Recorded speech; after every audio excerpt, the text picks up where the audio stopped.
Hello viewers, আসসালামু আলাইকুম। আশা করি যে যেখানে আছেন সকলেই ভালো আছেন।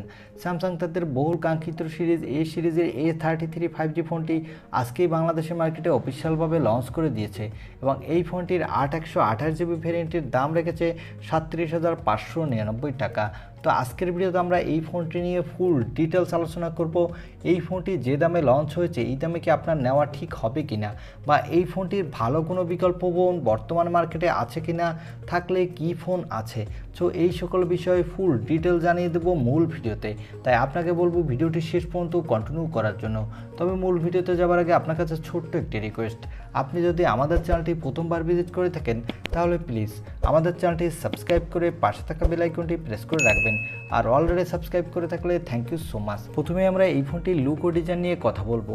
এই ফোনটির লুক ও ডিজাইন নিয়ে কথা বলতে গেলে এই ফোনটির লুক ও ডিজাইন স্যামসাংয়ের এ সিরিজের অন্যান্য ফোনগুলোর মতো প্রায় সেম, এবং এই ফোনটির নিচের দিকে দেওয়া হচ্ছে USB Type-C এবং স্পিকার, সাথে দেওয়া হচ্ছে একটি 3.5mm হেডফোন জ্যাক। এই ফোনটির ব্যাক প্যানেলটি হলো প্লাস্টিকের এবং এই ফোনটির বডি ফ্রেমটি হলো প্লাস্টিকের।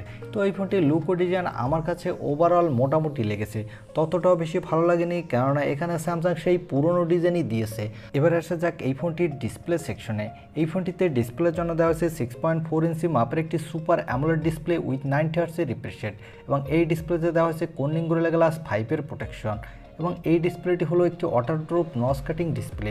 তবে এখানে যদি একটি পাঞ্চল কাটিং ডিসপ্লে প্রোভাইড করতো তাহলে এই ফোনটির ডিসপ্লেটি দেখতে আরও বেটার লাগতো। তবে এই ডিসপ্লেতে আপনি ভালো পারফরমেন্স পেয়ে যাবেন, কেননা এখানে হাই রিফ্রেশ রেট ইউজের ফলে এই ডিসপ্লেতে যারা গেমার আছেন তারা স্মুথ পারফরমেন্স পাবেন। এবার আসা যাক এই ফোনটির ক্যামেরা সেকশনে।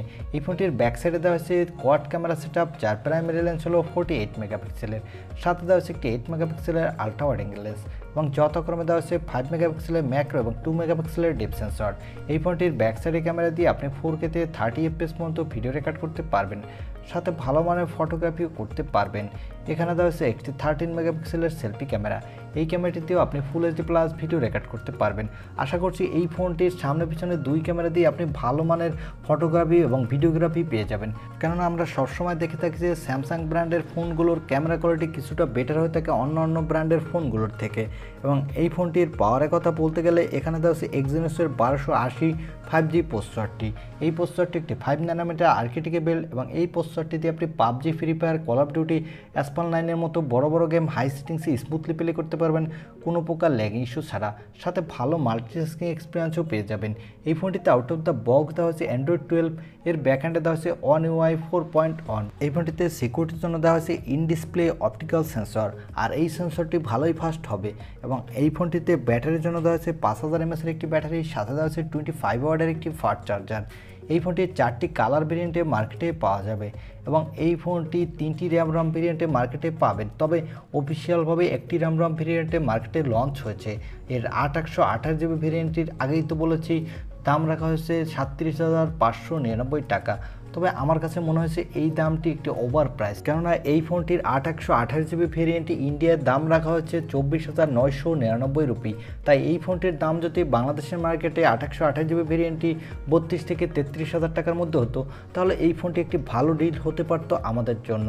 তবে এই ফোনটি এখন অনেক বেশি প্রাইস হওয়ার কারণে এর ভালো বিকল্প হতে পারে রিয়েলমি GT মাস্টার এডিশন। এই ফোনটিতেও কিন্তু ভালো স্পেসিফিকেশন দিয়ে রিয়েলমি লঞ্চ করেছে, কিন্তু দাম রেখেছে অনেক কম, তাই এই ফোনটি নিতে পারেন। তবে এর থেকেও ভালো বিকল্প ফোন পেতে হলে তাহলে আপনাকে আনঅফিসিয়াল ফোনের মার্কেটে খোঁজ নিতে হবে, দেখতে হবে যে কোন ফোনটি এর থেকে কম দামে ভালো স্পেসিফিকেশন প্রোভাইড করছে। তাই একটু খোঁজ নিলেই আপনি জানতে পারবেন। আর আমার কাছে মনে হয়েছে যারা ক্যামেরা কোয়ালিটির জন্য একটি ফোন কিনতে চান, যারা অনেক ফটোগ্রাফি করতে ভালোবাসেন, সাথে ভিডিওগ্রাফি করে থাকেন, তারা এই ফোনটি নিতে পারেন, কারণ এই ফোনটির ক্যামেরা কোয়ালিটি অনেকটা বেটার হবে আশা করা যায়। এই ছিল আজকের ভিডিও। আর ভিডিওটি ভালো লাগলে অবশ্যই একটি লাইক দিয়ে আমাদের চ্যানেলটি সাবস্ক্রাইব করে পাশে থাকা বেল আইকনটি প্রেস করে রাখবেন। দেখা হবে অন্য কোনো ভিডিওতে। আজকের মতো আল্লাহ হাফেজ।